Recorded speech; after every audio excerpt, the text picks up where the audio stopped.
Bien, buenos días.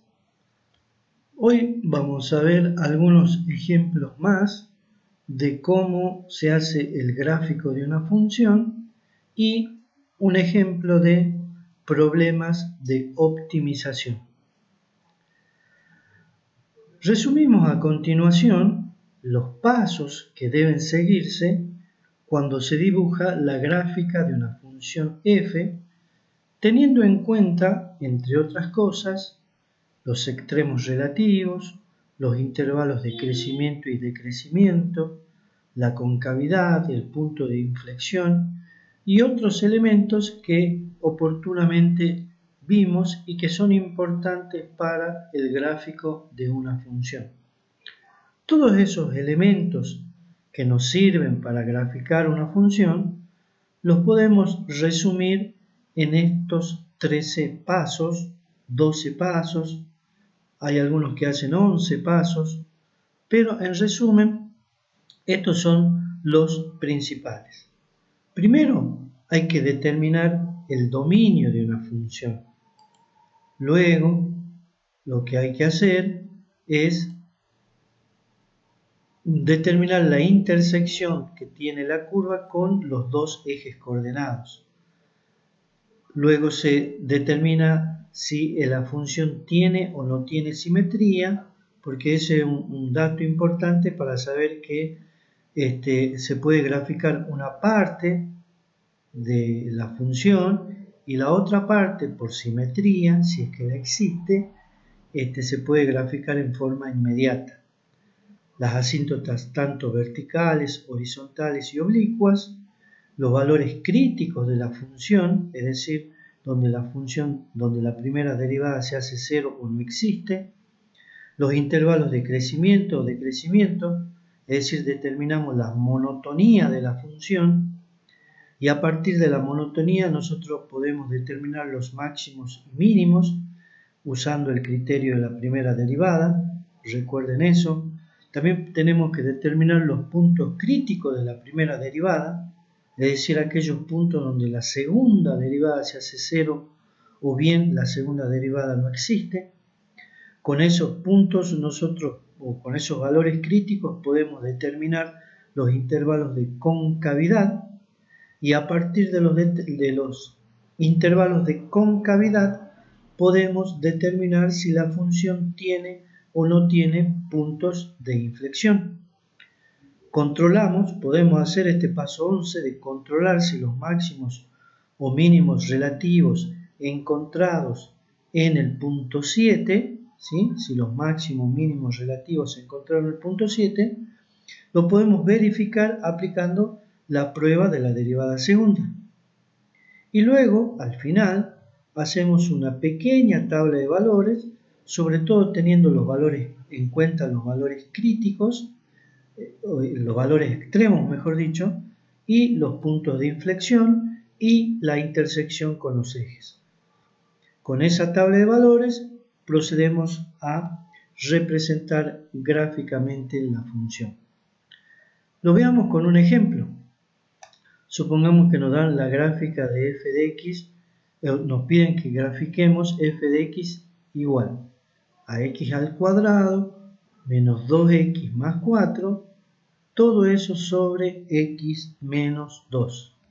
Entonces, lo primero que tenemos que hacer es determinar el dominio de la función, que en este caso se ve claramente que son todos los números reales menos el 2. Luego hacemos intersección con el eje y. Para ello, acuérdense que hacemos x igual a 0, es decir, reemplazamos en la función a x la reemplazamos por 0, hacemos las cuentas y nos da que la gráfica de la función corta el eje y en y igual a menos 2.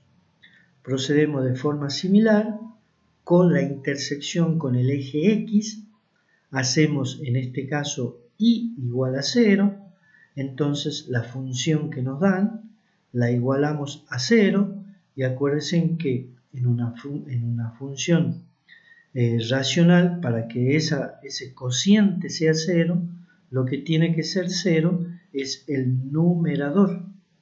Por lo tanto, igualamos a 0, el numerador, nos queda una ecuación cuadrática, y si intentamos resolver esa ecuación cuadrática, vamos a ver que el discriminante de esa ecuación nos queda menor que 0, por lo tanto no tiene raíces reales, es decir, esta función no corta al eje X.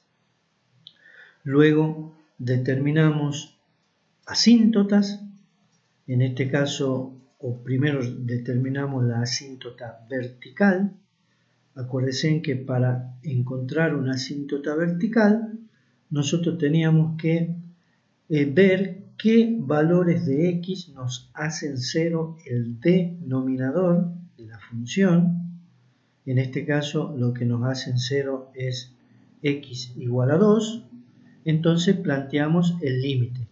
Límite cuando x tiende a 2 de la función. Y para que x igual a 2 sea una asíntota vertical, el resultado de este límite nos tenía que dar más o menos infinito. En este caso, nos queda que un número sobre 0, que acuérdense, para saber si es más o menos infinito, podemos calcular límites laterales. O sea, valores mayores que 2, el límite lateral derecho, y si hacemos los reemplazos, nos queda 4 sobre 0, pero 0 tendiendo por la derecha. Entonces nos queda infinito. Y cuando x tiende a menos 2, hacemos los reemplazos correspondientes, y en ese caso nos queda que el denominador tiende a 0 por valores menores que 0. Por lo tanto, ese límite nos da menos infinito. Otra asíntota importante es una asíntota oblicua, que acuérdense que la asíntota oblicua es simplemente una recta que tiene la forma y igual a ax más b, y que para saber si esta función presenta o no presenta asíntotas oblicuas, procedemos a calcular el coeficiente a y el coeficiente b. Para calcular a, planteamos el límite de f de x sobre x cuando x tiende a más infinito o a menos infinito. Hacemos los planteos correspondientes. Si x tiende a más infinito, tenemos una asíntota oblicua derecha. Y si x tiende a menos infinito, tenemos una asíntota oblicua izquierda. En este ejemplo, calculamos a reemplazando f de x en el numerador sobre x. Esa es la fórmula para calcular el valor de a. Simplemente hacemos el reemplazo de f de x y calculamos el límite. Fíjense acá que cómo nos va a quedar ese límite. Y bueno, ese límite nos va a quedar límite cuando x tiende a más menos infinito de la función x cuadrado menos 2x más 4 sobre, si hacemos este producto, nos quedaría x cuadrado menos 2x. Y ese límite nos queda igual a 1. Es decir, que a vale 1. Ahora lo que vamos a hacer es calcular el valor de b. Y para calcular el valor de b, usamos esta fórmula, ¿sí? Esa es la fórmula que nos permite calcular el valor de b. Esa fórmula. Y esta fórmula era para calcular el valor de a. Esa es la fórmula para calcular el valor de a. Para calcular el valor de b, entonces usamos esa fórmula. ¿Sí? Usamos esa fórmula que dice que f de x es igual al límite cuando x tiende a más o menos infinito,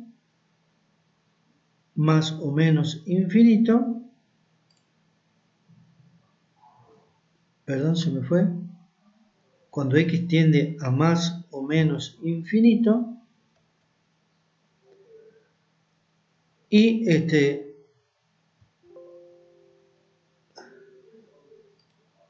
nos quedaría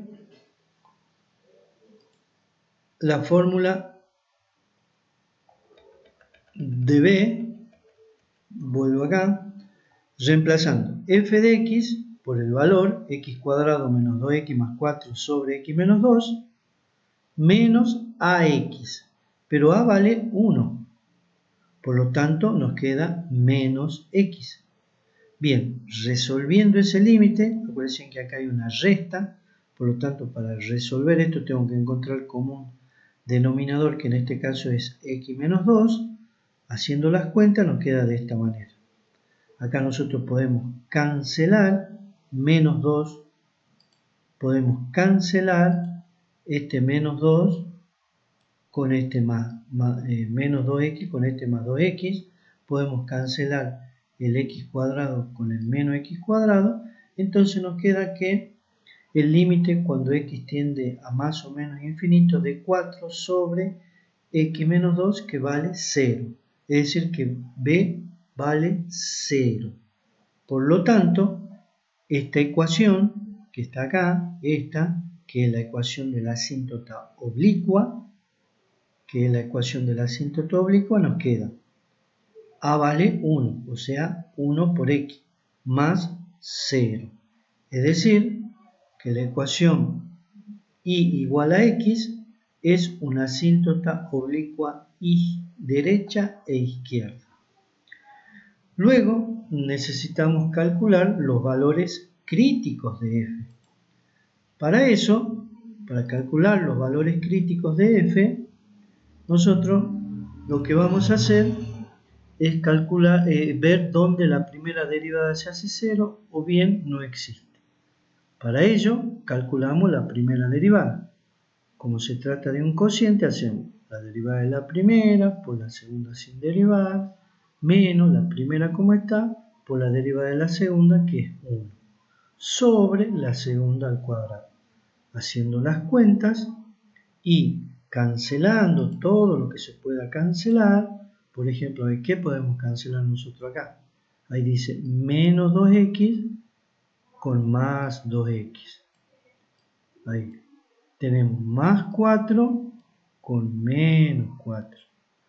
Y nos queda 2x cuadrado menos 1x cuadrado, nos queda 1x cuadrado. Y menos 4x menos 4x sobre x menos 2 al cuadrado. Acá nosotros podemos, para ver dónde este cociente se hace 0, tenemos que igualar a 0 el numerador. Y si lo igualamos a 0 el numerador, nos quedaría como raíces 0 y 4. ¿Y dónde la primera derivada no existe? Donde se hace 0 el denominador. En este caso, en x igual a 2. Con estos valores críticos, 0, 4 y 2, ¿qué hacían esos valores críticos? Acuérdense, esos valores críticos nos dividían al dominio de la función, que en este caso el dominio eran todos los números reales menos el 2. Y yo en una oportunidad le dije que era conveniente expresar el dominio de la función como intervalo. Entonces, si nosotros hacemos eso, nos quedarían los intervalos a partir de los números críticos encontrados anteriormente. Los intervalos nos quedarían menos infinito 0, 0, 2, 2, 4 y 4 infinito. Y para saber qué tipo de monotonía presenta en cada uno de esos intervalos la función, teníamos que ver el signo de la primera derivada. Y para saber el signo de la primera derivada en cada uno de los intervalos, lo que teníamos que hacer es tomar un punto interior a cada intervalo, por ejemplo, en este caso podría haber sido menos 1, y reemplazarlo en la derivada. Y bueno, de ahí se ve el signo. En este caso nos queda que en este intervalo, menos infinito 0, la primera derivada es positiva. Por lo tanto, en ese intervalo la función crece. En el intervalo 0,2 decrece, en el intervalo 2, 4 también decrece y en el intervalo 4 infinito vuelve a crecer. A partir de tener los intervalos de monotonía, resulta muy sencillo determinar los extremos de esta función, que en este caso vemos que x o la función viene de un intervalo menos infinito 0 que crece y luego decrece. O sea que en 0 tenemos un máximo. En este intervalo, en 2, fíjese que no hay cambio de monotonía, por lo tanto ahí no hay extremo. Y aparte, 2 no pertenece al dominio de la función. Por lo tanto, no puede tener extremo en 2, por dos razones. Una, la primera, no pertenece al dominio de la función. Y la segunda, que no hay cambio de monotonía. Analizamos en 4, viene la función de decrece a crece. Por lo tanto, en 4, ¿qué hay? Un mínimo relativo. Luego, calculamos los valores críticos de la primera derivada, es decir, a esta que era la primera derivada, la derivamos, ¿sí?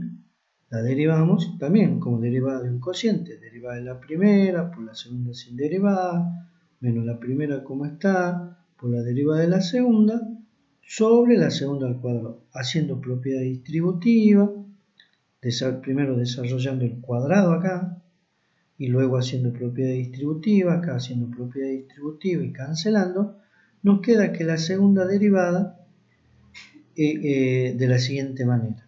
8 sobre x menos 2 entre paréntesis al cubo. Así nos queda la segunda derivada después de haber hecho todas estas cuentas acá. Y vemos que la segunda derivada no se hace 0 en ningún valor porque no tiene x en el numerador. En el numerador no hay x, o sea que no hay ningún valor de x que haga 0 la segunda derivada. Pero sí no existe en x igual a 2. Con esto, con estos valores de los puntos críticos de f', podemos determinar los intervalos, que acuérdense, esos puntos críticos de la primera derivada, o sea, donde la segunda derivada se hace 0 o no existe, dividían al dominio de la función. Yo siempre repito, dominio de la función en subintervalos. En este caso, como el punto donde no existe es únicamente 2, queda dividido el intervalo menos infinito 2, 2 infinito. Y para saber qué tipo de concavidad presenta ahí, simplemente tenemos que saber el signo de la segunda derivada. Si nosotros reemplazamos algún valor de x perteneciente a este intervalo en la segunda derivada y vemos el signo, nos da que en el intervalo menos infinito 2, la segunda derivada es negativa. Por lo tanto, en ese intervalo la función es cóncava hacia abajo. Y en este intervalo es positiva la segunda derivada. O sea que en ese intervalo es cóncava hacia arriba. ¿Está? Es importante esto porque después hay que determinar los puntos de inflexión. Como dice acá, si bien en x hay un cambio de concavidad, se ve claramente, la función no presenta un punto de inflexión en ese valor de x. ¿Por qué? Porque x no pertenece al dominio de la función. ¿Sí? Tengan en cuenta eso. Y una vez que hacemos todos esos pasos, armamos una pequeña tablita de valores, acá poniendo los extremos, ¿sí? Para qué valor de x presenta un extremo, máximo, mínimo, la intersección con los ejes y los puntos de inflexión si es que los hubiera. En este caso nos queda esa tabla de valores. Y finalmente hacemos el gráfico, ¿sí? Ahí se ve claramente, ¿ven? Es el valor 2. Se ve claramente la monotonía hasta 0, crece, decrece, máximo. de 2 a 4 decrece y de 4 a infinito crece, mínimo. Los intervalos de concavidad, pero acuérdense que lo primero que nosotros tenemos que hacer es marcar los puntos. Segundo, marcar las asíntotas. Esta es la asíntota oblicua y igual a x. Esa era la asíntota que habíamos encontrado. Esta era una asíntota vertical, x igual a 2. También es una asíntota vertical que habíamos encontrado. Lo primero que hay que hacer entonces, marcar los puntos de la tablita que habíamos confeccionado, las asíntotas y ver los extremos, si es que los hubiera, y los intervalos de monotonía y los intervalos de concavidad. ¿Sí? Bien, y ahora vamos a ver un problema de optimización. Por ejemplo, se quiere construir una caja de cartón sin tapa con base cuadrada y un volumen fijo de 32 centímetros cúbicos. Y nos preguntan o nos piden que encontremos las dimensiones de la caja de manera tal que se utilice la menor cantidad de cartón. ¿Sí? Bien, la reglita que está puesta ahí en la guía de trabajos prácticos dice, por ejemplo, que lo primero que hay que hacer es armar un esquema de la situación problemática. En este caso, graficamos una caja sin tapa, ¿sí? que se quiere representar acá. Hacemos un esquema, esta es la caja. Pero la caja esa, para construirla, nosotros compramos una plancha, como una cartulina. Cuando uno va a querer hacer una caja, tiene que ir a comprar una cartulina, una plancha de cartón. Y para construir la caja, uno corta en los extremos, como la base es cuadrada, corta cuadraditos y después levanta. Esa parte la levanta esta parte, la levanta esta parte y esta parte y queda la caja ahí confeccionada. Bien, una vez que uno arma el esquema, ¿qué es lo que hay que hacer? A partir de los datos, que en este caso es el volumen, 32 centímetros cúbicos, y además la fórmula del volumen de esta caja. Acuérdense que la fórmula de un paralelepípedo, que es superficie la base por la altura, pero en este caso la base es un cuadrado, o sea que la superficie, la base en este caso es x cuadrado y la altura y. ¿Sí? Ese es el planteo general. Pero para poder encontrar el máximo y el mínimo de esta función, nosotros tenemos que expresarla en función de una sola variable. Porque claro, lo primero que hay que hacer es identificar la variable a optimizar. Acá nos dicen que utilicemos la menor cantidad de cartón posible. O sea que la variable a maximizar o minimizar es la superficie de esto. Porque yo voy a gastar cartón acá, voy a gastar cartón en esta cara, en esa cara, en la cara de atrás y en la base nada más. Entonces, ¿cómo voy a expresar esa cantidad de cartón que voy a gastar? Como superficie. Acá nosotros ponemos 4xy o x por y. ¿Por qué? Porque esta cara, esa cara, ¿cuál es la superficie de esa cara? X por y. ¿Pero cuántas caras tengo yo? 4. Porque las 4 son iguales. Porque esta cara, x por y. Tengo esta cara que está acá, esta otra y esta que está de este lado. Entonces tengo 4 caras que tienen las dimensiones x por y. Por eso multiplicamos por 4. Y la base, como es cuadrada, la superficie es x cuadrada. Por eso la sumamos. Pero ¿qué pasa?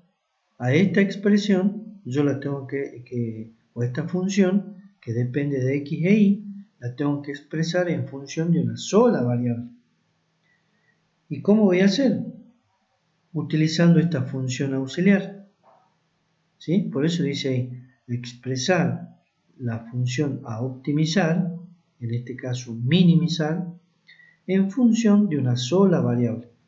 Para ello utilizamos el dato y la función auxiliar. Es decir, nosotros de esta ecuación, de esa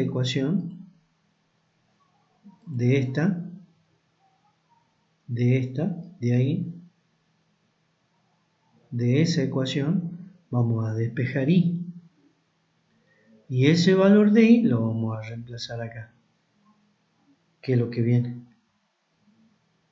¿Sí? ¿Se dan cuenta? Volumen de la caja es 32, despejamos y, como estamos diciendo, nos queda que y es igual a esto. Ese valor de y, ¿qué hacemos con ese valor de y? Lo reemplazamos en la fórmula o en la función de superficie o de área, y ahí nos queda en función de una sola variable. Es decir que la función a, en este caso, minimizar es esta. Esa es la función.